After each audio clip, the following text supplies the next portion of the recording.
में डूब कर पढ़ते हैं। कुछ दिन पहले मैंने इनका एक वीडियो देखा, पढ़ते पढ़ते रोने लगे। याद रखें, जब नबी का जिक्र हो और आंखों में आंसू आ जाए, उसके जिस्म में धड़कता हुआ दिल बेशक किसी मोमिन का दिल हो सकता है। अल्लाह ताला इश्क़ रसूल में मजीद बुलंदी अता फरमाए। हजरात, आइए हम और आप उस नबी हाशमी की बारगाह में खिराज अकीदत पेश करेंगे, जिनके इशारे से सारी कायनात गर्दिश कर रही है।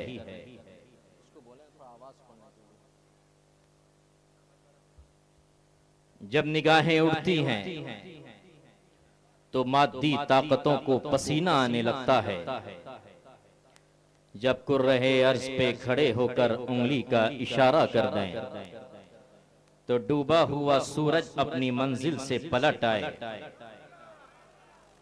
जब किसी खारी कुएं में अपना लुआबे दहन डाल दें तो वो कुआं हमेशा के लिए चश्मे शीरी बन जाए। मदीना शरीफ रोज़े रसूल से 35 किलोमीटर दूरी पर एक कुआं है जिसे बीरे शिफा कहा जाता है। मदीना शरीफ के बड़े अजीम आलिम दीन जो हमारे यहाँ उर्स कुद्दूसी के स्टेज पर तशरीफ ला चुके हैं, हजरत अल्लामा डॉक्टर लुई जाफर साहब क़िबला, जब उनके साथ मेरा उस कुएं के पास जाना हुआ तो मैंने कहा कि इस कुएं की तारीख क्या है। तो उन्होंने कहा कि तारीख ये कहती है कि सरकार सल्लल्लाहु अलैहि वसल्लम किसी जंग के लिए तशरीफ ले जा रहे थे। पानी की कमी थी। सरकार के सहाबा ने कहा, या रसूल अल्लाह, अगर पानी का इंतजाम ना हो सका, हम इतने दूर की मसाफत को तय कर नहीं सकते। तो सरकार ने फरमाया कि बताओ सामने में कोई कुआं है। तो एक सहाबी ने अर्ज किया, या रसूल अल्लाह, एक कुआं तो है लेकिन उसका पानी मीठा नहीं बल्कि खारा है। तो सरकार ने कहा, मुझे उस कुएं के पास ले चलो। सरकार उस कुएं के पास गए, अपना लुआबे दहन डाला। लुआबे दहन की बरकत से वो पानी खारा नहीं बल्कि मीठा हो गया। सिर्फ मीठा ही नहीं, होना तो ये चाहिए कि वक्ती तौर के लिए मीठा हो जाता फिर खारा, लेकिन आज तक वो पानी मीठा है। मैंने कहा बात तो समझ में आती है, लेकिन इसे शिफा वाला कुआं क्यों कहा जाता है?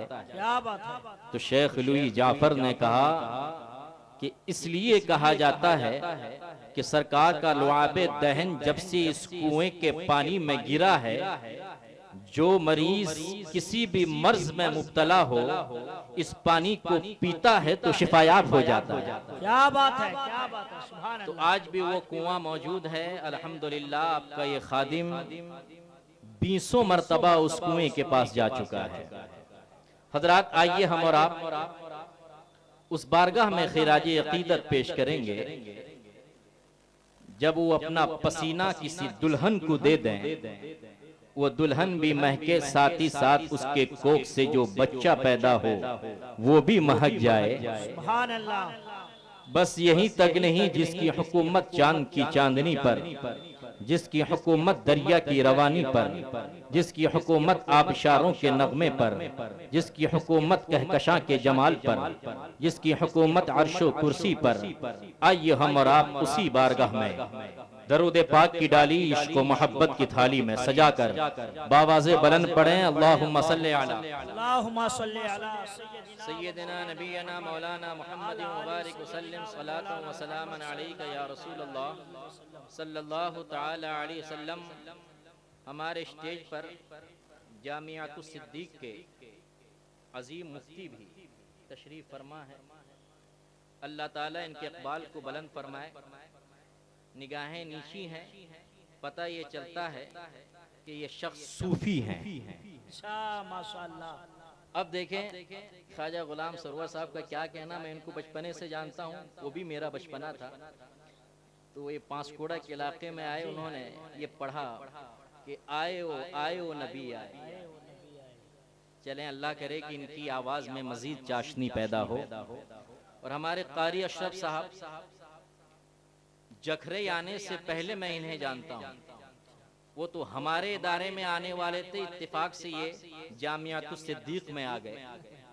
अल्लाह इनकी खिदमत को कबूल फरमाए कि वो खिदमत अंजाम दे रहे हैं कि जिसके बारे में हमारे नबी ने फरमाया कि कुरान का पढ़ना और कुरान का पढ़ाना ये दोनों मेरी सुन्नत है। सुभान अल्लाह, सुभान हमारे नकीब इजलास साहब को तो मैं भी 9-10 महीने से जान रहा हूँ।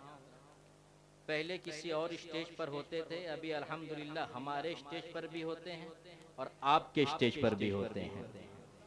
अल्लाह ताला इनकी जुर्रत, इनकी हिम्मत को सलामत रखे, क्योंकि जब ये दहाड़ते हैं तो सबसे पहले कहीं बम गिरता है तो वो धामनगर है, और वो मुजाहिदे मिल्लत के चाहने वालों पर नहीं गिरता, बल्कि मुजाहिदे मिल्लत के मुखालिफिन पर गिरता है। क्या बात है, क्या आप ये कहेंगे धामनगर में बम गिरे और मुखालिफिन के ऊपर, लेकिन याद रखें मदीने का रहने वाला हर कोई नबी का चाहने वाला नहीं होता। आज भी रोज़े रसूल पर जो लोग काबिज हैं वो अपने नहीं बल्कि बेगाने हैं। अगर कोई सरकार का दुश्मन, हमारे रसूल का दुश्मन रोज़े रसूल पर काबिज हो जाए, इसका मतलब नहीं वो आशिक़े रसूल है। इसी तरह मुजाहिदे मिल्लत की खानकाह पर कोई काबिज हो जाए, इसका मतलब ये नहीं कि मुजाहिदे मिल्लत का चाहने वाला है।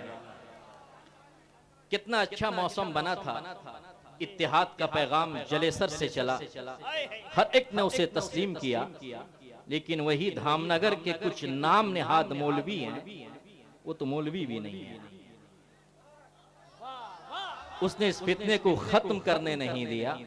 लेकिन आज अल्हम्दुलिल्लाह आप लोगों के जोशो जज्बा को देखकर कसम खुदा की ऐसा दिल करता है कि बार बार आप लोगों के बीच में आकर नबी की बातें सुनाई जाएं, क्योंकि यहाँ पर वो दौर भी देखा गया है कि आपस में लड़ गए, खून खराबा भी हुआ, लेकिन जब दीन और सुन्नियत के लिए आला हजरत के फतावे की रोशनी में जब एक हुए, अपने दिल के कीने को निकाल कर जखरई और तासाखंड के मुसलमान सब एक हो गए। सुभान अल्लाह, सुभान अल्लाह। जिन जिन के दिलों से कीने निकल चुके हैं वो लोग हाथ उठाएं। तमाम हाथ उठे नहीं है, अभी भी लगता है कि कीना मौजूद है। बुलंद आवाज से कहें या रसूल अल्लाह, और बुलंद आवाज से कहें या रसूल अल्लाह। हजरात आइए, मैंने जिस आयत करीमा की तिलावत की है, रब्बे कदीर इरशाद फरमाता है, हुवल अव्वल वल आखिर वल ज़ाहिर वल बातिन व हुवा बिकुल्लि शैइन अलीम। यानी मेरे नबी अव्वल हैं, मेरे नबी आखिर हैं, मेरे नबी जाहिर हैं, मेरे नबी बातिन हैं, और वो हर चीज के जानने वाले हैं। ये मैं नहीं कहता बल्कि कुरान कहता है, मेरे नबी ऐसे अव्वल हैं, ऐसे अव्वल हैं, ऐसे अव्वल हैं, अभी जमीन पर आए नहीं हैं। यूं कह ले कि मेरे नबी ऐसे अव्वल हैं कि फर्श से पहले मेरे नबी, अर्श से पहले मेरे नबी, अर्शो कुर्सी से पहले मेरे नबी, सितारों की अंजुमन से पहले मेरे नबी, चांदो सूरज से पहले मेरे नबी, दरिया की रवानी से पहले मेरे नबी, समंदर की तुगयानी से पहले मेरे नबी, आबशारों के नगमे से पहले मेरे नबी, जिब्राइल, मीकाइल, इज़राइल, इसराफिल से पहले मेरे नबी। यानी इस जमीन पर किसी का नामो निशान नहीं था, खुदा था और उसके बनाने से हमारे मुस्तफा थे। लेकिन मेरे नबी सल्लल्लाहु अलैहि वसल्लम इस दुनिया में तशरीफ लाए नहीं है। बहुत ही मशहूर हदीस जो जबान जद है, अव्वलु मा खलक़ल्लाहु नूरी व कुल्लु खलाइक़ मिन नूरी व अना मिन नूरिल्लाह।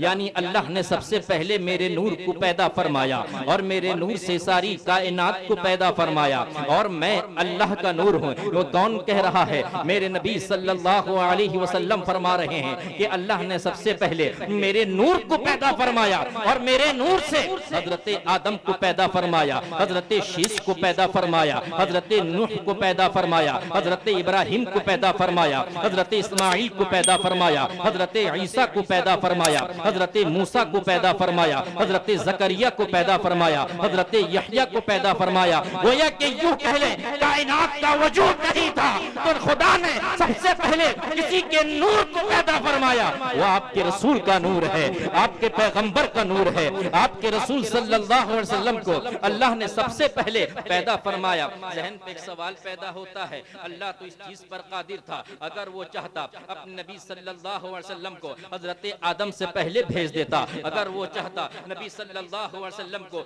दरमियान में भेजता। लेकिन क्या बात है, परवरदिगार आलम अपने महबूब को सबसे आखिर में भेज रहा है। आज ये मैं आपको बताऊं, मेराज के नक्शे को आप जहन पे रखें। परवरदिगार आलम ने अपने हबीब से ये पूछा, ऐ मेरे महबूब, मैंने तेरी उम्मत को आखिरी उम्मत बनाकर भेजा, इससे तेरी उम्मत को कोई तकलीफ तो नहीं है, कोई रंज तो नहीं है, कोई गम तो नहीं है। अल्लाह के रसूल सल्लल्लाहु अलैहि वसल्लम फरमाते हैं, नहीं परवरदिगार आलम, मेरी उम्मत खुश है कि तूने उसे आखिरी उम्मत बनाकर भेजा है। ऐ महबूब, मैंने तुझे आखिरी नबी बनाकर भेजा, इससे तुम खुश हो। नबी पाक ने फरमाया, हाँ परवरदिगार आलम, मैं भी खुश हूँ, तूने मुझे आखिरी नबी बनाकर भेजा, मेरी उम्मत को आखिरी उम्मत बनाकर भेजा। तो परवरदिगार आलम फरमाता है, ऐ महबूब, मैंने तेरी उम्मत को आखिरी उम्मत इसलिए बनाकर भेजा, इससे पहले जो अंबिया किराम तशरीफ लाए, रसूलाने आज़ाम तशरीफ लाए, पैगंबराने इस्लाम तशरीफ लाए, उसके बाद जो उम्मत आ रही है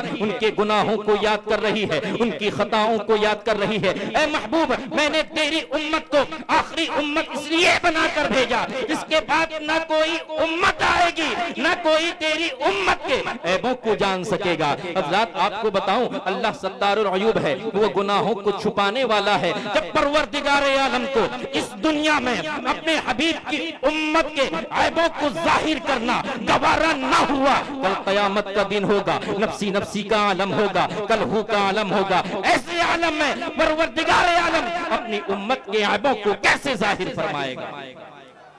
हजरात, कुरान का लहजा ये बता रहा है, कुरान का तेवर ये बता रहा है, कुरान की तरतीब ये बता रही है, मेरे नबी अव्वल हैं, मेरे नबी आखिर हैं, मेरे नबी जाहिर हैं। ऐसे जाहिर अभी इस दुनिया में तशरीफ लाए नहीं, उनका जिक्र हो रहा है, उनकी तारीफें हो रही हैं, तौसीफें हो रही हैं, मदसराई हो रही है, मदसराई की जा रही है। हर नबी आ रहा है, नबी का जिक्र कर रहा है, हर रसूल आ रहा है, नबी का जिक्र कर रहा है। तारीख ये कहती है कि नबी पाक के आने का जमाना करीब होता है तो पूरब की हवा पश्चिम की हवा से मिलती और ये खुशखबरी देती, ऐ पश्चिम की हवा खुश हो जा, अब हमारा मावा आने वाला है, अब हमारा मलजा आने वाला है। मेहदियां से मिल रही है, परिंदे से मिल रहे हैं और खुशखबरी दे रहे हैं कि हमारा मावा और मलजा आने वाला है। हज़रात, मैं कभी कभी कहता हूँ और हक कहता हूँ, मेरे नबी को सिद्दीक़ अकबर ने माना, मेरे नबी को उमर फारूक ने माना, मेरे नबी को उस्मान गनी ने माना,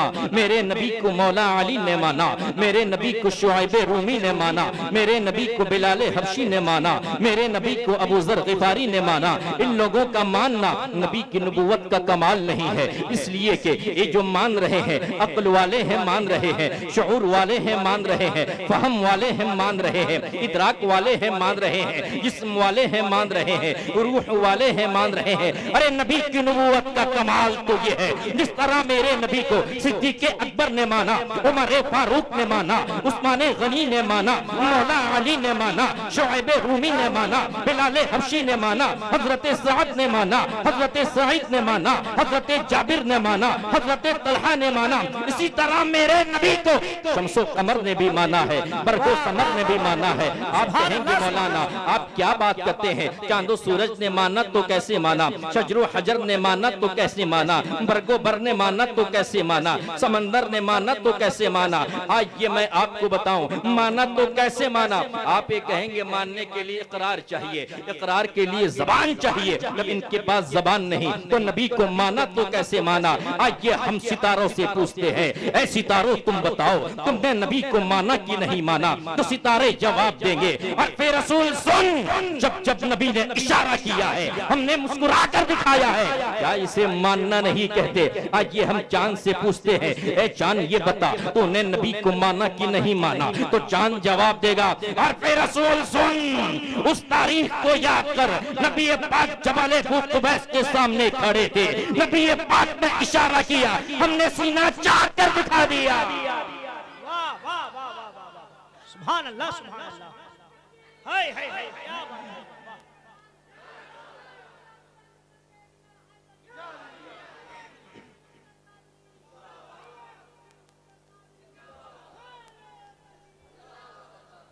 आइए हम सूरज से पूछते हैं, ऐ सूरज ये बता तूने नबी को माना कि नहीं माना। तो सूरज ये जवाब देगा, तब मकामे खैबा को याद करो, हजरत अली का नसीबा देखो। मौला अली ने नमाजे असर पढ़ी नहीं है, लेकिन मेरे नबी नमाजे असर पढ़ चुके हैं, और मौला अली के जानुए पाक पर मेरे नबी अपना सरे अक़दस रख कर आराम फरमा रहे हैं। सूरज डूब रहा है और चुनौती दे रहा है, अली जल्दी करो, अगर मैं डूब गया तो तुम्हारी नमाज कज़ा हो जाएगी। मौला अली कहते हैं, सुन ऐ सूरज तू डूबता है तो डूब जा, तू डूबेगा नमाज कज़ा होगी, फिर से अदा हो सकती है। अगर मोहब्बत रसूल कज़ा हो गई फिर कभी अदा हो नहीं सकती।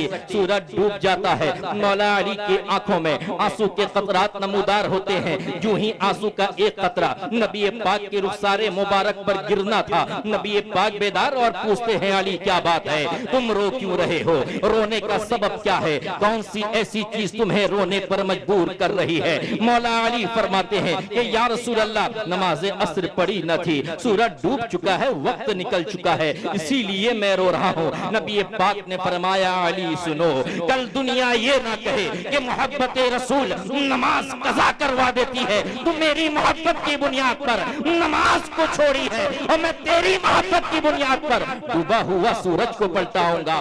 तारीख गवाह है, जब नबी पाक ने इशारा किया, सूरज डूब चुका था, पलट आया, और सूरज मुस्कुरा कर कहता है, और फिर रसूल क्या इसे मानना नहीं कहते, हम डूब चुके थे, नबी पाक ने इशारा किया, हम तुलू हो गए, हम गुरूब हो चुके थे, नबी पाक ने हुक्म दिया, फिर से पलट आए। सूरज ये कह रहा है, क्या इसे मानना नहीं कहते। हजरात आज ये मैं आपको बताऊं, मक्का में आज भी वो मस्जिद मौजूद है जहां पर एक पेड़ था, उस पेड़ के ताल्लुक से हदीस पाक ये कहती है, और उस मस्जिद का नाम मस्जिद शजरा है, यानी पेड़ वाली मस्जिद। मैंने पूछा कि क्या बात है, इसे पेड़ वाली मस्जिद क्यों कहा जाता है। तो आलिम दीन ने कहा कि क्या बताऊं, और फिर रसूल आपने तो पढ़ा होगा कि सरकार सल्लल्लाहु अलैहि वसल्लम के ताल्लुक से सरकार की बारगाह में एक अरबी आता है और ये कहता है कि ए मोहम्मद अरबी, मैंने सुना है तुम रसूल होने का दावा करते हो, पैगंबर होने का दावा करते हो, नबी होने का दावा करते हो। अगर तुम नबी हो, तुम्हारे सामने ये पेड़ है, तुम्हारे सामने ये शजर है, तुम्हारे सामने ये दरख्त है, अगर तुम उसे अपने पास बुला लोगे तो मैं तुमको नबी मान लूंगा।